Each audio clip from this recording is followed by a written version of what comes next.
Well, look, from the outset of this war, we have seen protests taking place in solidarity with the Palestinian people across the globe, not just in the Middle East, but here in this region. We saw last night a real outpouring of both outrage and condemnation following that attack on the al-Ahli hospital inside the Gaza Strip. So far, Hamas says at least 500 people were killed in that attack. They have pointed the finger of responsibility at Israel, although the Israeli government has categorically denied any involvement in this attack and has placed responsibility on the Islamic Jihad group inside Gaza. But of course, there is a real focus on the civilian toll, on the impact this has had. Hundreds of lives lost, killed in this devastating and horrifying attack. And we've seen the videos, those terrible images of bodies lined up outside of the hospital, and that is really what sparked these protests that we saw last night here in Amman. Huge crowds gathering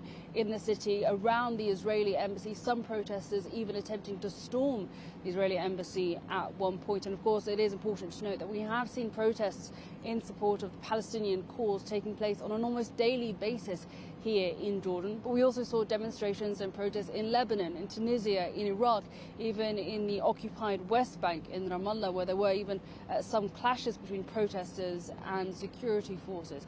And this isn't going to end here. As we continue to see these airstrikes on Gaza by the IDF, as we continue to see the civilian death toll mounting in the besieged Gaza Strip, which is of course under a complete siege, no food, no water, no electricity and no fuel is getting in.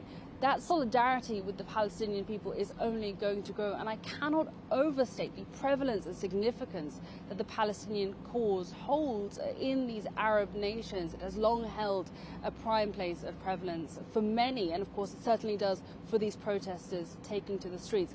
Now the question is whether or not this translates from popular opinion to policy by Arab leaders. We've already seen the summit which was scheduled to take place today in Amman between King Abdullah of Jordan, President al-Sisi of Egypt and President Mahmoud Abbas of the Palestinian Authority, as well as, of course, US President Joe Biden. That summit has now been cancelled, the Jordanian foreign minister condemning yesterday's attack. But of course, it remains to be seen what further action is taken by the Arab leaders.